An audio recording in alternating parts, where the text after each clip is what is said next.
Welcome to The Journey, a Jiu Jitsu podcast by Gold BJJ. I'm Cole, one of the owners of Gold BJJ, and today I have Dan Martin with me. Dan came on my radar when he tagged us in one of his Instagram competition reels. He's in bottom side control, hits a beautiful sweep, and when he lands on top, you notice he only has one leg. He goes on to have a very intense, exciting match that he finishes with a north-south choke from top side control, and I knew just from watching the energy in this match that I had to learn more about Dan's story. So let's hop right in with Dan telling us about how he lost his leg, found Jiu Jitsu, and what it did for his life. Yeah, so just a couple weeks ago, February 7th, hit the 9-year mark, so 2014. My father was a big snowmobiler, friends of the family, big snowmobilers. So they go up to northern Maine and do a big snowmobiling trip, and they go every year for like a big long weekend. Well, I get on the snowmobile. It's about the snowmobile trip itself is from our buddy's cabin in Maine, 12 hours on the sled, then take a break. There's a hotel up north, get to ride those northern trails the next day because it's a 12-hour ride on a snowmobile. And then that Sunday, make your way back home. We were just about at the hotel, pretty close. Like I said, I wasn't a big snowmobiler. Honestly, hadn't been on a snowmobile trip in years. But the day went good. Trail went left. I didn't see it. It was nighttime. It was dark. I don't know if I maybe started to doze off driving the sled, or if I just didn't see it, whatever it may be. I'm going off the trail and, there's a tree in front of me and I'm in deep powder. I'm able to kind of veer off out of the way of the tree, but I find myself leaning off of the sled where I'm about to hit the tree head on.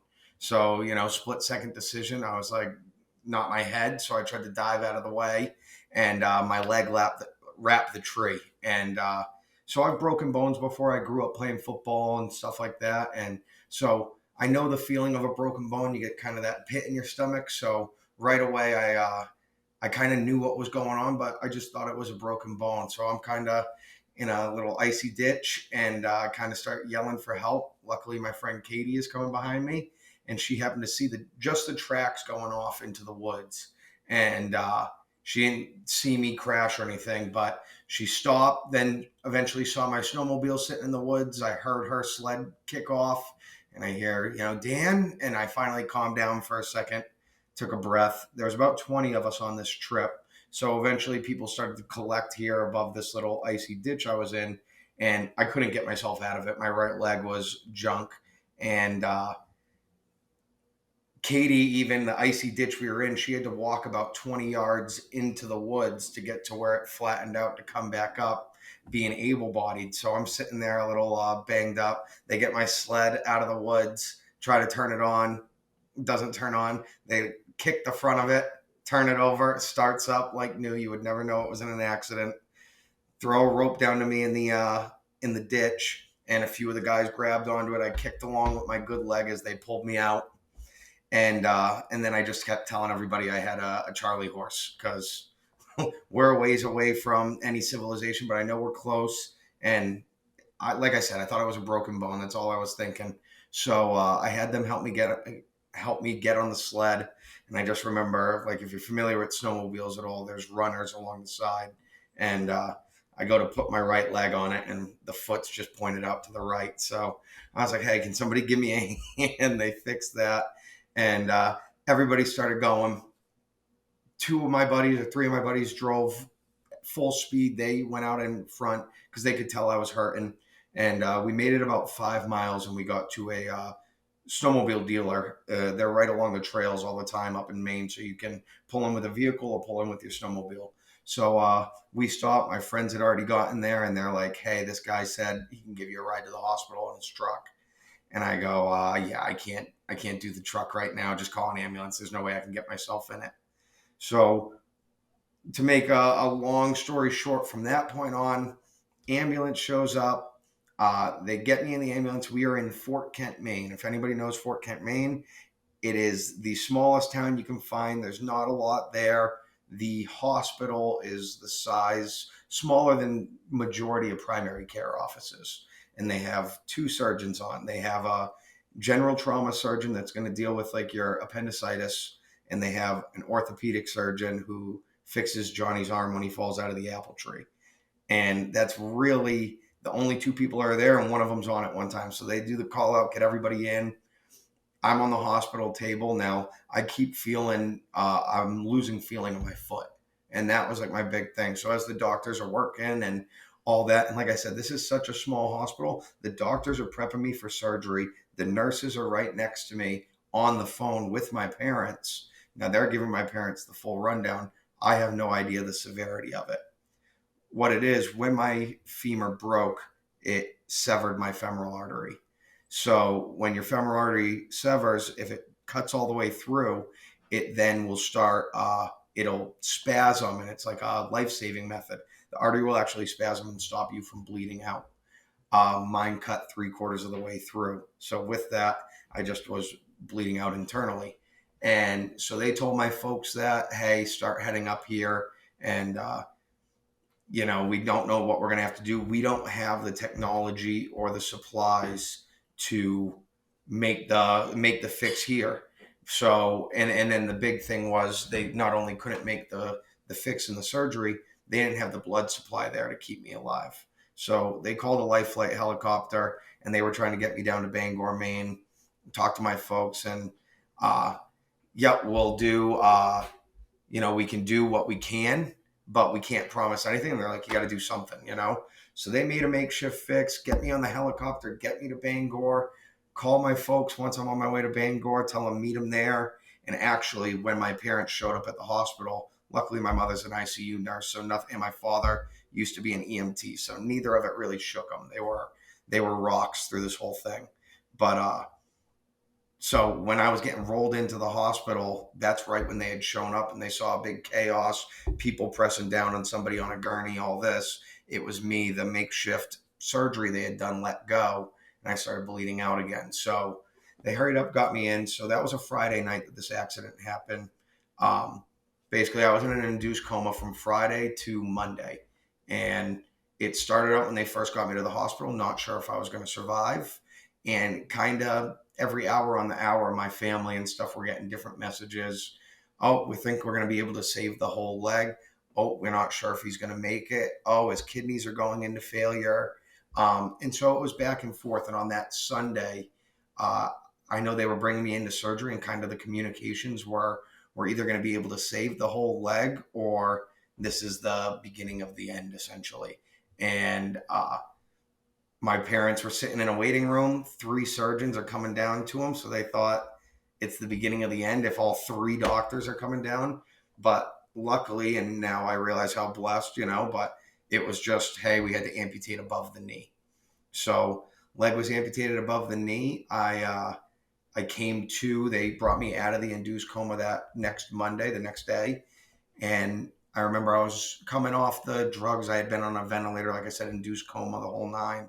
And when I was coming off the drugs, my parents and family were talking to me, trying to kind of see where I was at, until I was a little aware of what's going on. And they finally go, all right, Dan, we got to talk to you about the leg. Now at this point, I'm still thinking I just broke my leg. And they like, we got to talk to you about the leg. I go, all right, what is it? And they go, what do you think it is? Trying to gauge where I was at. And I just go, we got to take it. Let's just do it. And they go, it's already gone. So can I swear on this? My first response was, fuck, that's it. And then I had a girlfriend at the time. So my first 3 questions were, does my girlfriend know? Can I still work? And do my private still work? And I got a yes to all 3 questions. And so then it was just, it was a battle from there. And from there, it was about a month in the hospital. And we eventually went down to Boston at Spalding Rehab Hospital. I was there for a few weeks, which was an incredible experience. That's after the 2013 marathon bombing in Boston. That hospital had just opened its doors, and that was their grand opening to the world, was that catastrophe. And they're the best in the business. So as far as me falling into a good spot, I didn't die. I got to go to one of the top rehab hospitals in the country, and and I benefited greatly from it.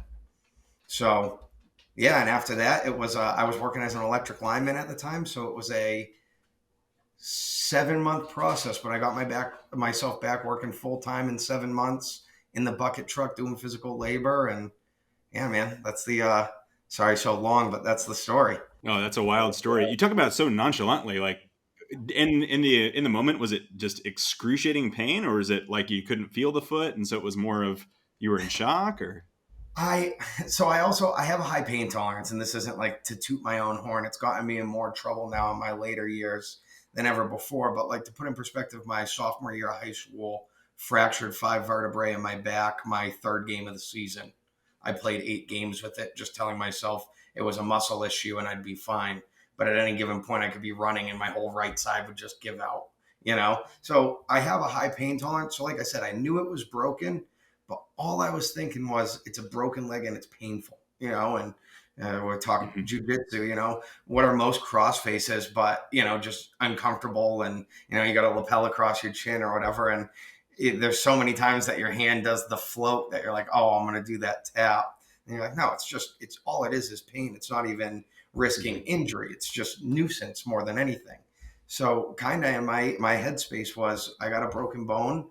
I got 20 people here that are all going on a vacation. I don't want to ruin things for them. Let's get moving, because whether I get myself on this snowmobile or we decide to start calling people now and telling them I have a broken leg, we're still stuck in the woods right now. We got to get out of the woods. So, and Sure. that really was my only mindset. And it's like I said, it's gotten me in more trouble in my later life because I have, lingering injuries from football and jujitsu and everything like that I ignored for so long. But in some sense, it's what got me through that whole situation, was able to keep, bouncing back. Because, I talk about it nonchalantly. There was a lot of low moments in there and days, I think I handled it decent, but there's a lot of days that I wasn't so decent. So, what was that 7 months of rehab like? So really it got quicker than that. So right when and I was ignorant to the whole thing, kind of being an amputee and what it involved. So luckily I had a lot of time in the hospital, and the internet's a beautiful place if you use it the right way. And there was resources everywhere. So I just started reading everything I could, and pretty early on came to the realization, I'm not going to be put in a prosthesis right away. That's just not how it goes. It wasn't until about 3 days after I woke up from the induced coma that they actually closed up the entire wound on my leg, because there was so much dead tissue and everything in there. I went in for like, 7 more surgeries after coming out, and that was just to go in and clean up dead muscle. But so I came to that realization. So physical therapy early on, it was just getting your body moving right.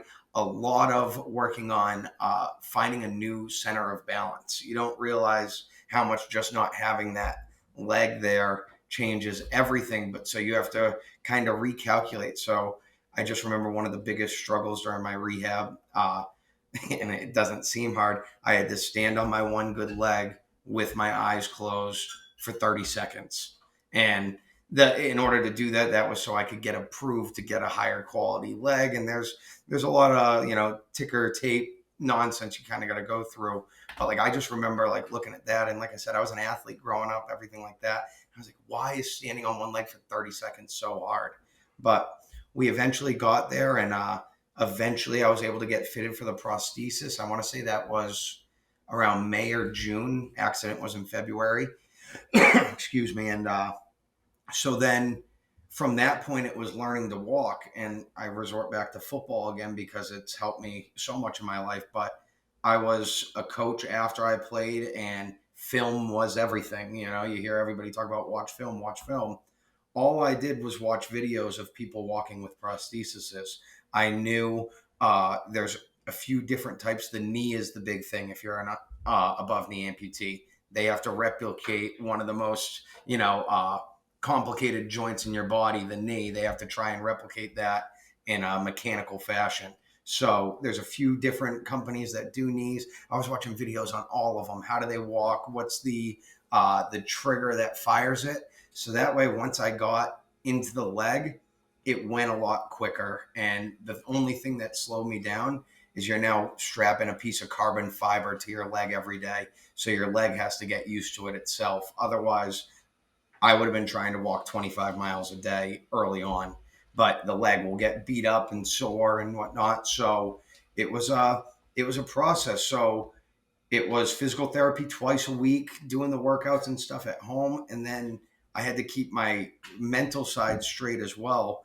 And luckily, the company I was working for at the time was great, Littleton Electric Light Department. And they worked with me. They were actually at the hospital when I was in an induced coma.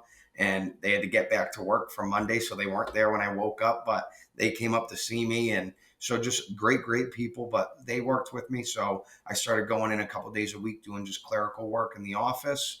And then as I got better on my leg, then I was like, okay, I'm going to come in 5 days a week. I'll do 3 days in the office, and then I'll do 2 short days on the truck trying to do physical labor. And that was always my driving thing, was I wanted to get back to working. I didn't want to be a burden on family or society or anything like that. And, I almost felt like guilty for taking disability and things that were there because I needed them. I was incapacitated, but it was like, that was the driving force, was to get back to work. So it was detrimental and helpful because it drove me to stick with my workouts, stick on the rehab, doing all those things, learn to walk again, and not only learn to walk, but learn to walk and, be able to do physical labor. And uh, luckily I got to that point, and it just came from that slowly building up, couple days on the truck, and then, yeah, like I said, within 7 months I was back full-time physical labor, 40 plus hours a week. And I say detrimental because now, kind of push through the pain, whatnot, I should have used all those benefits that were awarded to me with my injury, the disability and time, to really make sure I rehabbed appropriately and learned to walk with the perfect form and these things. But 9 years later, I'm still learning to be an amputee. So that just comes with the territory. But yeah, the rehab wasn't as intensive as you think. It's kind of what you put into it, because the act of walking is a real simple thing. Walking with a prosthesis, obviously a bit more difficult.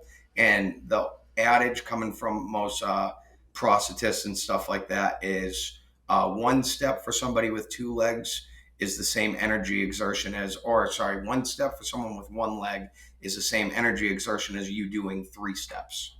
So that just is kind of the gauge. But in the grand scheme of things, it's walking. So if you're able to push yourself and you're not afraid of failures and, the trials that come with it, and that was painful days that I pushed it too far and got a sore on my leg, had to take it off. um, Days where I didn't feel like just going out and doing the simple thing of walking, days that I didn't want to get off the couch. There was all of that. So as much as like it might feel like, or even myself personally, I was like, trying to walk with one leg must be so hard. It's so much less physical, and it's 99% mental. Yeah, it's interesting 'cause as it sounds like you're such an active person, an athlete before the accident, that at least you were able to channel that into the process of rehab and learning how to walk again. You discovered jiu-jitsu after the accident, right? Yeah, and so jujitsu. So I wrestled for 1 year growing up, and then I lived down in Georgia for a little bit. When we moved back, our school didn't have wrestling, so that was all gone.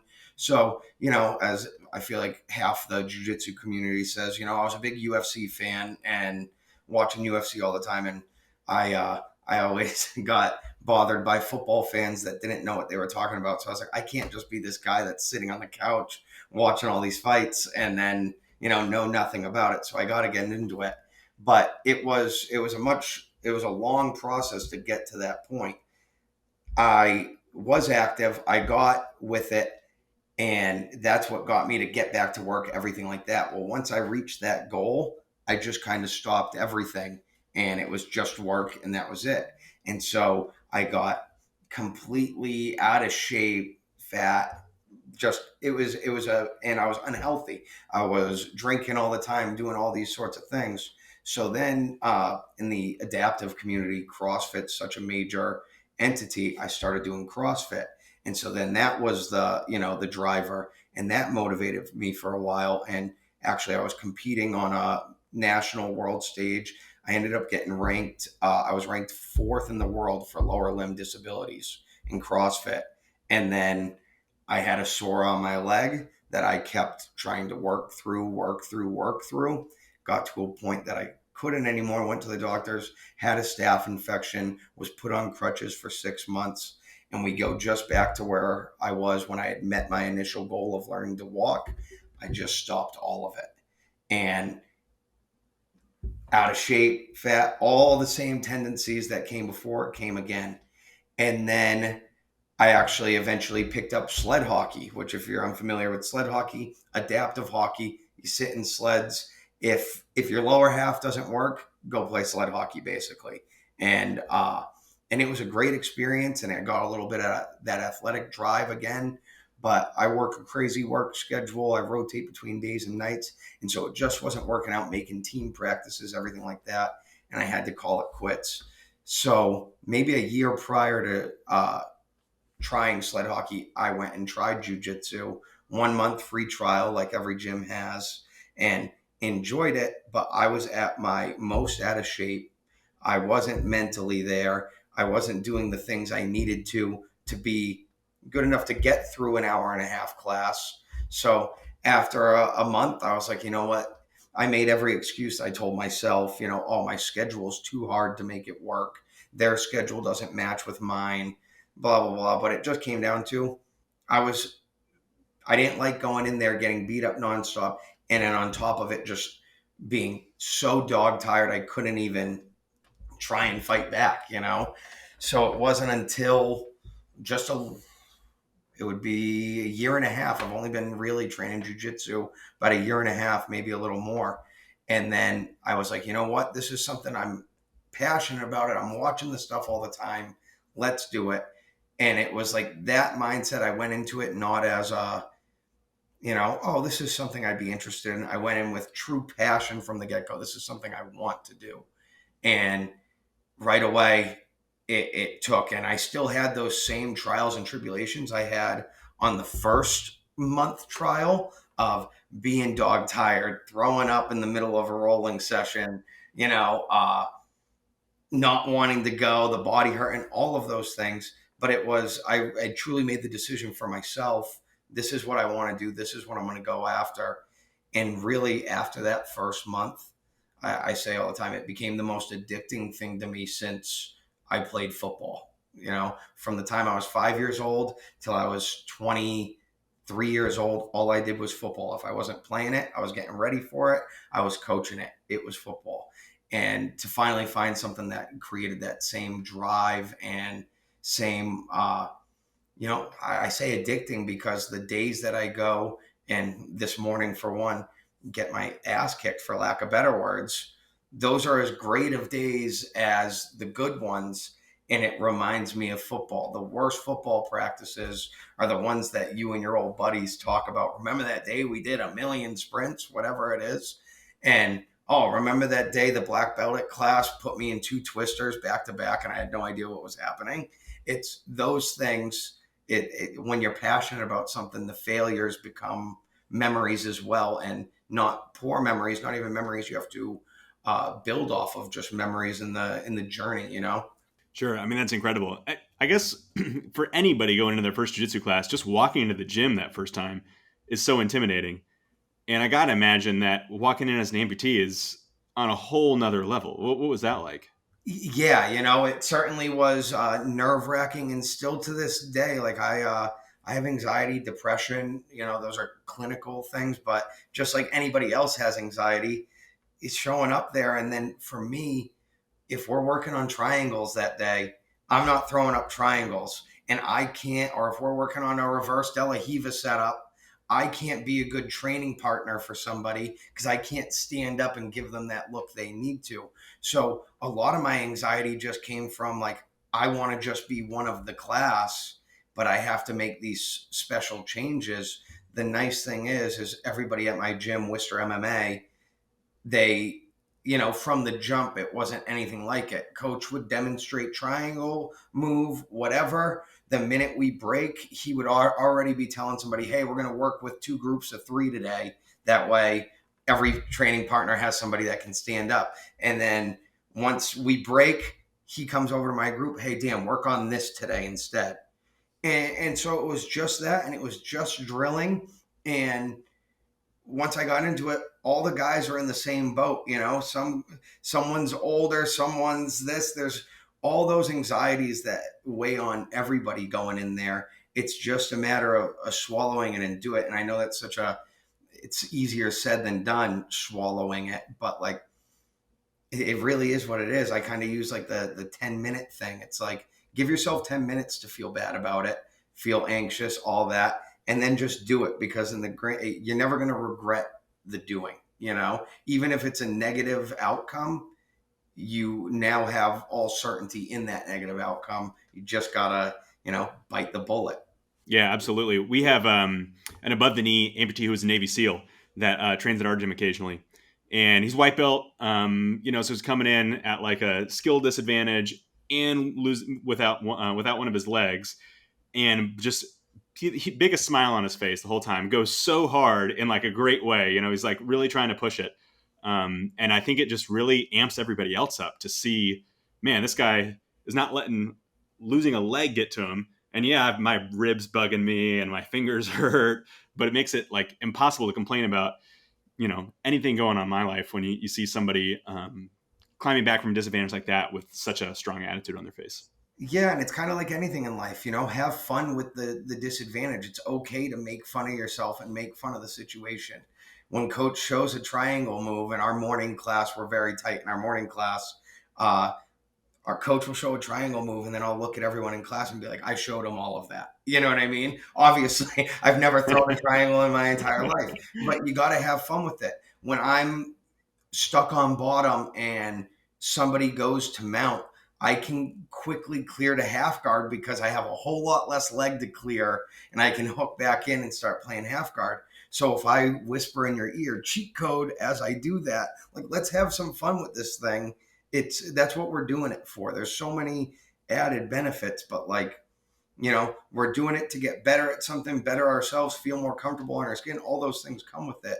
You just have to, like you said, go at it with a smile. And even I feel like if you're trying to be the most competitive, jiu-jitsu player in the world and go on to the ADCCs of the world, like if you think Tom Brady doesn't enjoy his training and isn't joking around with the guy that makes him his avocado smoothie, you're crazy, because you don't get through doing that without it. You have to find the enjoyment in the suck, for lack of better words. For sure. Speaking of the competitiveness, how has competition played a role in your jiu-jitsu journey? So yeah, jiu-jitsu competitions opened up my eyes to everything. I've only got 3 under my belt right now, but I remember the first one. I had a private lesson beforehand to really gear up, punch up some things, and talking to my coach, and he's like, "You're gonna be ready for it's a nerve-wracking thing." And I'm like, "I've played in state championship football games. I'll be good. Like, I'm not worried about it." You get out there, and as much as anyone, it's an adrenaline dump like you've never felt before. And then on top of it, you get so accustomed to showing up at your gym with your disadvantage and all of the same faces that it's not a new thing. That when I came into this new environment, rolling at a different place for the first time in my life, and then it's in competition as well. And then I'm looking around and it started to sink in, and I felt those same first month trial anxieties and jitters and, I'm not ready to do this. And then at the end of that first competition, I couldn't open my hands up. The adrenaline dump was just so much. It was so crazy. And it made me go back and really look at what I was doing as far as my training, nutrition. And of course, I'm still not where I want to be, but it made me look at what I'm doing. And I feel my just competing itself has made me more open to my disability, because the jiu-jitsu community as a whole, for the most part, my experience, is a very open community. And so the same openness that my gym has for the amputee, for the overweight guy who can't get into rolling it, for whoever it may be, the community as a whole has that same openness and wants to tell you, this is awesome, man, this is great. And so that was big. It got me over that hurdle, and it opened my eyes up to just on a training aspect, how lacking my cardio was, how much of an adrenaline dump was, and then also how I didn't have direction in what I wanted to get done, you know? So I went into training, we work on a class move, things like that. Then we get into our live roles, and I'm trying to win or survive, you know, depending on who I'm with, rather than, hey, you work this deep half game all the time. Why not work on your deep half today, constantly get there and try and work through these things and not just go like a crazy man, you know? So from that competition, not only, you know, helped me kind of even out as far as just jujitsu practitioner goes, it also helped me uh, plan out how I go about my training. And I feel like I've made further advances with that since I competed. For sure, that makes sense. So, like, logistically, in a jiu-jitsu competition, of course, you're not wearing a prosthetic. What's your game plan going into the match? So the last one, the one that you guys got tagged in, that was a Tap Cancer Out tournament. If you guys haven't done a Tap Cancer, do it. They're awesome. Great fundraiser, great organization. Highly recommend. But so when I did that one, my coach asked me that same question. What's your game plan going in? And, you know, jiu-jitsu tournaments, you have to start on your feet. You can't go to your butt in gi. You can't go to your butt until you have contact. So my big plan was, I'm going to get a sleeve, fall down, throw my lasso in, and then we work from there. That was my big plan. That all went out the window immediately, you know? And from that point, once, because the pressure is so much more, you don't have the space, you feel like you normally do things like that. Pretty quickly, I was in bottom side control, which is kind of where some people's home base is closed guard. Mine's bottom side control, just because it's easy for folks to get there. But basically from there, it was, okay, I'm stuck in this spot. Let's go with the things you know. So I went to my deep half game from there and just started playing until I could get to my top game. Once I get to my top game, that's essentially where my disadvantage that is on bottom can become an advantage. Because if I'm passing to your left, once I clear my left leg, you have nothing to catch on to, and I'm going to be inside control in those things. And so it was really about calming down, and my first few competitions, you know, got me ready for that, and that accept the bad positions. You know, if you get to the bad position, it's 3 points.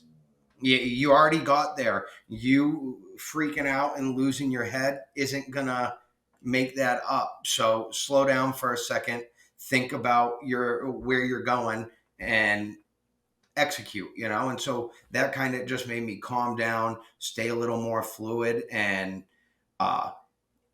in that last one, I got to a north-south choke, and I had been working north-south chokes for a couple weeks. And one of my coaches, Jesse, really, really helped me out and like taught me a tip. And so I won my one match. I won it by sub, won it with that north-south choke. So it wasn't until days later, when I was upset about my 2 losses, that I came to the realization, hey, those that mindset you took to your training of, you've been working on this, try and work to this. I did all of those things. I used my strength. I went from deep half to a sweep. I got to side control and used the north-south. So it was just a culmination of all of these things. And it was almost a year to the day of me starting jiu-jitsu that tournament was. So it was just a big culmination that, you know, it doesn't have to be these massive gains, but these small things you're doing are, you know, making a change, you know? Yeah, Andrew Wiltsey, high-level black belt competitor, had a good video the other day where he's talking about things to know before your first tournament. And one of the big things is just the mental game that your mind tricks on you, where nobody else cares or thinks about your losses at all. All anybody else remembers is the exciting matches you won, you know? But in your mind, you know, you come home from a day like that where, you know, I've seen the video, it's a beautiful rolling sweep into the north-south choke. And, you know, you're maybe, your brain is naturally fixated on the other 2 matches that didn't go your way. And so you really got to, work to get yourself out of that mental loop. Yeah, and that mental loop is tough too. And especially, as an amputee, and then I'm bald and I have a beard. I did not serve in the military once in my life, but on a daily basis, if I'm out in public doing things, I get a thank you for your service. And I got a, hey, I didn't serve. But then even still at the jiu-jitsu competition, I have so many people that'll come up and, oh man, that's awesome. Oh, I saw you compete. That's so cool. And some little kid looking at your leg and whatnot. And sometimes in the moment, that all just, for lack of better, annoys me. You know what I mean? Because I'm like, what are you talking about? Did you just watch that match? I spent the whole thing in bottom side and couldn't get out. Like, that was nothing about that was cool. And it's not until, like, days later when I can try and reflect on the situation that I'm like, oh no, that is cool. You know what I mean? Like, I did put myself out there, no different than everybody else. They're putting themselves out there. It's still, but there is a hurdle that I had to jump over, and I should be proud of myself for jumping over that hurdle. Sometimes it's hard to do so, but no one's, like you said, no one's looking at the negative aspects of anything, whether you're able-bodied or not. It's just a matter of you're there. Everybody's in that same boat. So you got to just get over yourself, and that's really it. Get over yourself. For sure. And looking on your Instagram and YouTube, you do a bunch of other active stuff. I see videos of you snowboarding on a prosthetic, deadlifting like an insane amount of weight that any person with two legs would have a lot of trouble getting up. How do you stay active in those activities? That's it. It's just a matter of I have to keep myself going because, I talked about that 10 minutes to feel bad for yourself. My toughest 10 minutes and when I feel bad for myself are in the morning. I tell everybody this. I wake up, everybody's first thing they have to do when they wake up, go to the bathroom, all that. I have that first 10 minutes of the day where it's like, okay, I have to go to the bathroom. I have to get on crutches and go to the bathroom. And so that like wakes you up. That's a nuisance. It's not like, some of us, when you have two legs, you can just, sometimes you do that, like kind of, I'm still asleep walk, and you try and hold on to that sleep for when you get back in bed and knock right out. Walking on crutches and all that, it kind of wakes you up. So then I have to make the decision, okay, do I strap on this leg, which is a nuisance and uncomfortable? And then, basically the relaxing portion of your day is over. Now you're in to get the day going. Or do I give into this feeling of this sucks, feel bad for yourself, go sit in bed?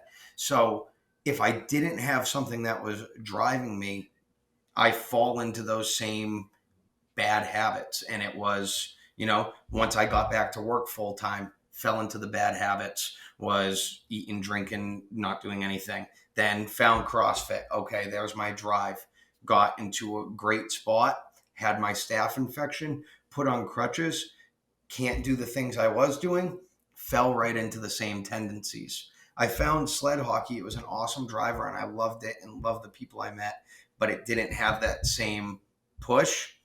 Then jiu-jitsu came along and it was that driver. And so it's really a matter of I do these things to stay active because I enjoy being active, and it's so easy to forget you enjoy being active because it's easier to sit around, even if sitting around you don't enjoy as much as going to the mountain and going snowboarding. And so that was kind of the same thing, even in my most positive states when I was on the right path.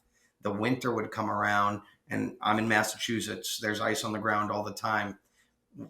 Any amputee will tell you this. Walking on ice is the worst thing. I'll do whatever you need with my leg. I'll walk 20 miles before I walk a mile on ice because you can't feel where your foot's planting on the ice. You slip, all that.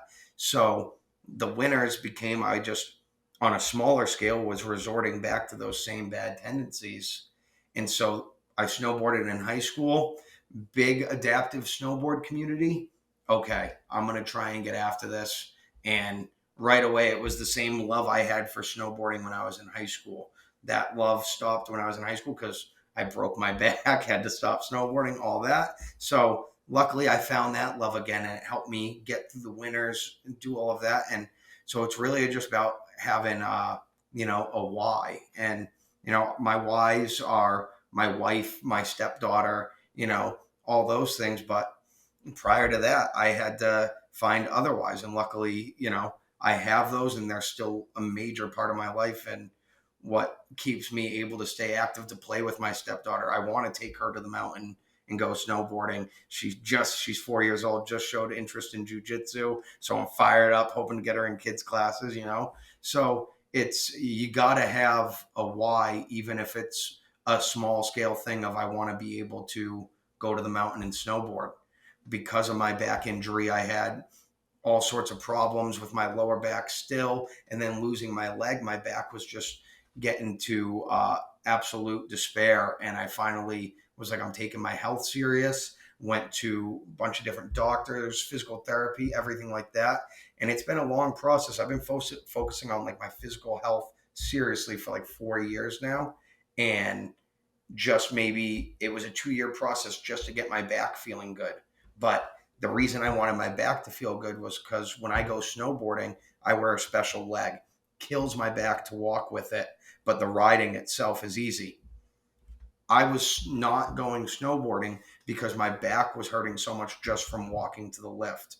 Well, that right there is just, it should be a giant red light that, okay, address these issues, but it wasn't. And it wasn't until I really put together that you have to have that drive or that snowboarding or whatever it may be to get you to do the other things. And that's really just what I've found, you know, with everything. It's if I have a goal in mind, that's what drives every action of your entire life. And it's been beneficial for me at least. How has having your stepdaughter in your life impacted kind of that drive? It's fantastic. I mean, just between my wife and stepdaughter, it you don't want to be the lazy guy. You know what I mean? I still fall into that trend sometimes, and that's because I got a loving wife who takes care of me. And when I'm feeling bad and my legs hurt, and I don't have to worry. And sometimes I'm sure I take advantage of that. But I want to be a role model for my stepdaughter. I want her to see that I can wake up and do all these things, because when she's 10 years old, it's just going to be ingrained in her that there's nothing that should stop you, that no matter what life kind of throws at you, roll with the punch and keep on moving forward, because you're going to be fine. And that's like, I feel fortunate that if I can do a good job of putting on that display of, being able to keep moving forward and show up every day, if I can do those things, that when she's 10 years old, that's going to be part of her mentality without even knowing. You can take a 13-year-old kid and take him to the motivational speaker that comes down to the gym. And out of the 1,000 kids at the school that are hearing this guy talk, it might sink in for 5 of them, and that's great. But at least this way, it's like, no, she's just going to know that there's not these excuses laid out, and there's not these things to, and I don't want to say you're allowed to feel bad for yourself, and you're allowed to have all these feelings and struggles and admit the struggles and all that. It's just a matter of you still gotta step forward. We still gotta learn to walk.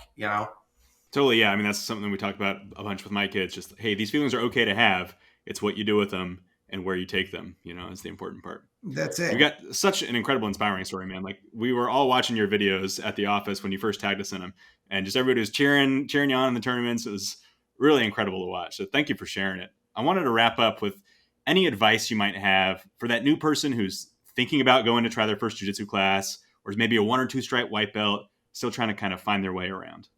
Yeah. So my advice there would be, so first off, I actually have a tattoo on my arm. It says FTTS. I got it very shortly after my accident. Mantra my brother Joe always said to me, and it's fight through the suck.